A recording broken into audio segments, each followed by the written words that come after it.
எல்லாருக்கும் நமஸ்காரம்.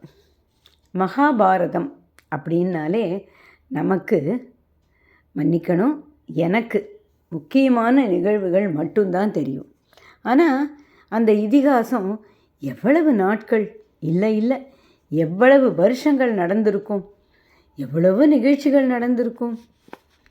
அந்த மாதிரி நிகழ்வுகளை மகாபாரத கிளை கதைகள்ங்கிற இழையில் நாம் எல்லாரும் தெரிஞ்சுக்க போகிறோம். ஏற்கனவே உங்களுக்கு தெரிஞ்சிருந்ததுன்னா பரவாயில்ல, தெரியாத விஷயங்களும் இருக்கும் இல்லையா? ஆனால் எனக்கு உங்கள் எல்லாரோட ஆதரவு வேணும். சரி, முதல்ல ஒரு இனிப்பான விஷயத்தோடு ஆரம்பிப்போமா? பாண்டவர்கள்லாம் வனவாசத்தில் இருந்தா இல்லையா? அந்த நேரத்தில் ஒரு நாளைக்கு ஏகாதசி. குந்தி தேவி நினைக்கிறா, இந்த கிருஷ்ணனை பார்த்து எவ்வளோ நாளாச்சு, சரி இன்றைக்கோ ஏகாதசி, அவனுக்கு பிடிச்ச பால் பாயசத்தை பண்ணி நைவேத்தியம் பண்ணலாம் அப்படின்னு சொல்லிட்டு பால் பாயசம் மணக்க பண்ணி வச்சு தினமும் வழிபடுற கிருஷ்ண விக்கிரகத்துக்கு முன்னாடி வச்சு நைவேத்தியம் பண்ணுறான். அப்போ அத்தை அப்படின்னு ஒரு குரல் கேட்குறது. ஓடி வந்து பார்த்தா கிருஷ்ணன். வா கிருஷ்ணா, வா வா வான்னு ரொம்ப சந்தோஷமாக கூப்பிடுறார். அத்தை, நீ என்ன நினச்சி பால் பாயசம் பண்ணினேன்னதுமே ஓடி வந்துட்டேன். பாயசத்தை விட உன்னோட அன்பு தான் என்னை இங்கே இழுத்துண்டு வந்துடுது அப்படின்னு சொல்கிறார். இரு கிருஷ்ணா, உனக்காக செஞ்ச பாயசத்தை கொண்டு வரேன் அப்படின்னு எழுந்திருக்கிறா குந்தி தேவி. கிருஷ்ணர், எங்கே பாண்டவர்களை காணும், திரௌபதி எங்கே, எல்லாரும் எங்கே போயிருக்கான்னு கேட்குறார். எல்லாரும் அவ வேலையை பார்க்க போயிருக்கான்னு குந்தி தேவி சொல்கிறார். கிருஷ்ணர், அரண்மனையில் இருக்க வேண்டியவா காட்டில் இருக்கா, கொஞ்ச காலம்தான் எல்லாம் மாறிடும் அப்படின்னு சொல்கிறார். குந்தி தேவி சொல்கிறா, எங்களோட கர்ம வினையை நாங்கள் அனுபவிக்கிறோம். இப்போ நீ எங்கள் கூட இருக்கிறது எங்களுக்கு அரண்மனையிலேயே இருக்கிற மாதிரி தான் இருக்குது. என்ன, குந்தி தேவிக்கு தெரியும் பகவான் ஸ்ரீகிருஷ்ணரை பற்றி.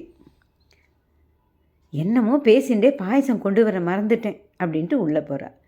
பாதி பாயசத்தை தனக்கும் தன்னோட பிள்ளைகளுக்கும் திரௌபதிக்குமா எடுத்து வச்சுட்டு மீதி பாயசத்தை கிருஷ்ணருக்கு கொண்டு கொடுக்குறார்.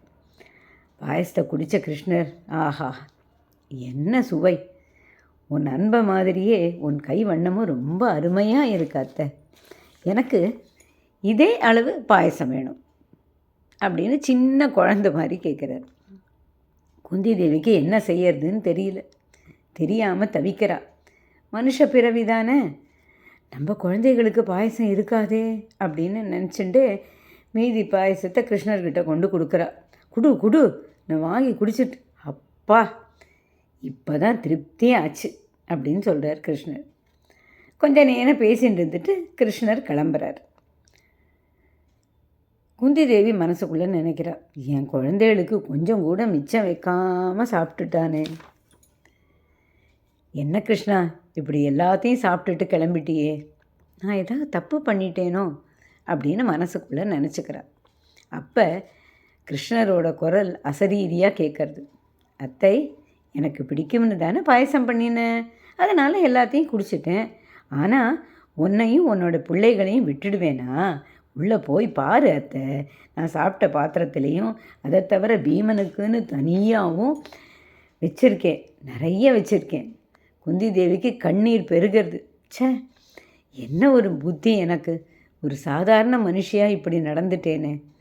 கிருஷ்ணா, உங்ககிட்ட பாயசத்தை மறைச்சி வச்சேனே, என்னை மன்னிச்சுடு அப்படின்னு சொல்கிறா. கொஞ்சம் பாயசத்தை எடுத்து சாப்பிட்றா. ஆஹா, இது பகவானோட பிரசாதம் இல்லையா, ரொம்ப ரொம்ப சுவையாக இருக்குது. அதுக்கப்புறம் பஞ்சபாண்டவர்களும் திரௌபதியும் வந்ததும் அவள் எல்லாருக்கும் கொடுக்குறா. பீமனுக்கா பயங்கர சந்தோஷம். ஏன்னா பீமனுக்குன்னு தனியாக ஒரு பெரிய அண்டா நிறைய தனியாக இருந்தது பாயசம், ருசிச்சு சாப்பிட்றான். சர்வம் ஸ்ரீ கிருஷ்ணார்ப்பணம்.